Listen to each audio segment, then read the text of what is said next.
Well, we are talking posh villas on the business breakfast. Emaar announcing last night another 40,000 luxury homes, a 100 billion dirham that is going to come to market. Emaar Hills, and they've announced those homes as part of Dubai Mansions. As luck would have it, we had a man already scheduled this morning before that announcement to come into the studio and talk to us about posh villas. Although he's talking about the short-term market, but it will all feed in together. We've been getting ready for the DP World Tour Championships here at the Business Breakfast. We like a bit of golf, and so does the short-term rental market. Paul Kelly, Operations Director of Allsopp Allsopp, is in the studio. Morning, Paul. Good morning. And you're in because you guys are seeing in your short-term rental business at Allsopp Allsopp some eye-watering numbers about how much people will pay, are paying, for a premium golf course side villa during the golf tournament. Give me the numbers. So, well, let me start with the headline figure. So we've just rented a villa looking over the golf course for 75,000 dirhams for 5 nights during the golf tournament.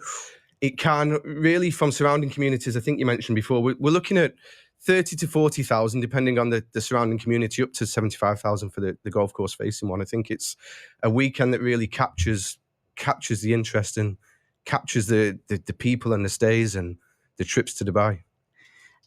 Who's rented that?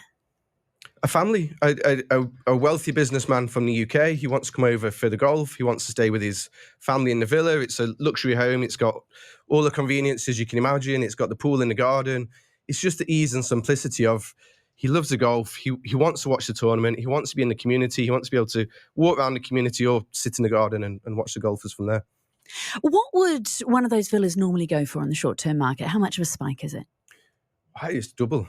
It's double. For the duration of the golf, it's double. And we see that through the F1. We see it through the Gulf Food Festival next week. Apartments were getting 10,000 dirhams, now getting 20,000 dirhams for the week. So really, when these events come around, you're doubling the income, which is what the short-term market is about. We've just come out of the summer period where it's just about maintaining and keeping occupancy levels high just to try and keep things ticking over. And then this is the time of the year where you can really ramp up and where you see the advantages of putting your home on the short-term market. For the golf, is it just an outlier, one guy who loves it, who's willing to pay that? Or have you seen it across dozens of villas in the surrounding communities, the Victory Heights? Dozens. I think golf's one of the most popular sports in the world, isn't it, really? And if we're being honest, without wanting to segregate too much, around high net worth individuals as well, they're great. A lot of them seem to be great lovers of the game of golf. So when they will come over and, like I say, they're perfectly happy to spend this money for 4, 5, 6, 7 nights. You mentioned golf food there. What other big trade events move the needle, double the asking price for a short-term accommodation? At FITEX. I think that was last week, wasn't it? Yep. Yeah, that was one. Gulf Food.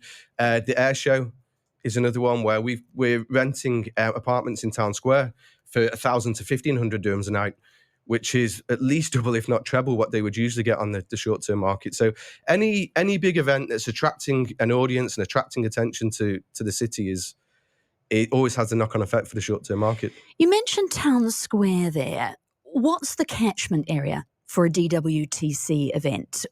How far out are people willing or wanting to go?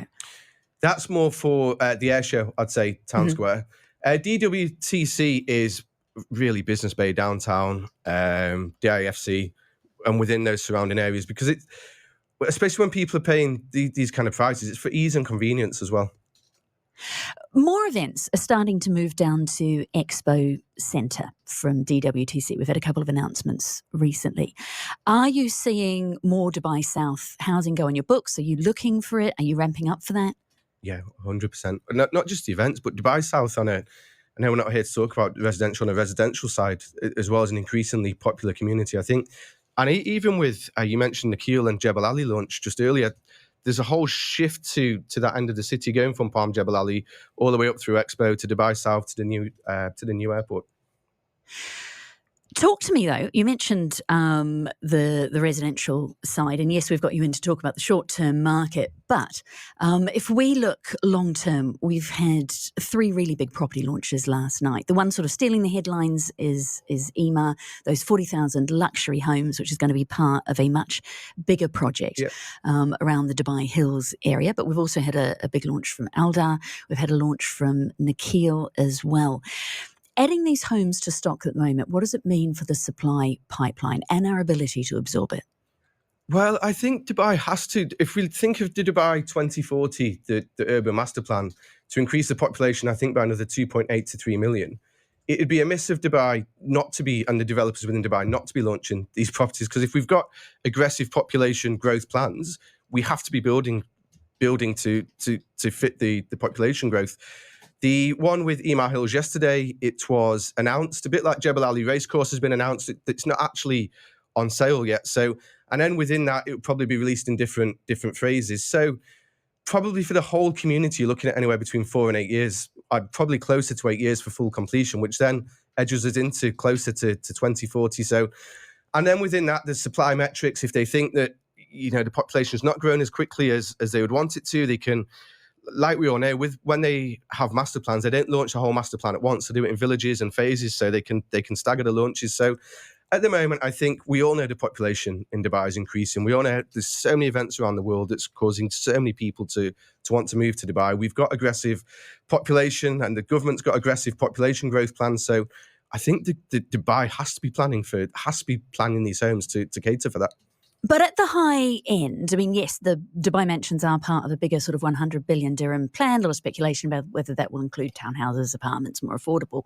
But 40,000 ultra-luxury homes. I know we've got a lot of high net worth individuals coming in, but that is a lot of stock all at once. Yeah, it's true. And I think this will be one where the devil's in the detail. What is ultra-luxury? What's the scale of ultra-luxury? Because I agree, I don't think that there can be 40,000 homes that are 10 million dirhams plus that come into the market. Maybe I'm wrong. Maybe there's something I've not got an insight on, but I do think that would be a lot. And I think, like I say, the devil will be in the detail. I think there'll be headliners, showcases, huge luxury villas, but I think within a 40,000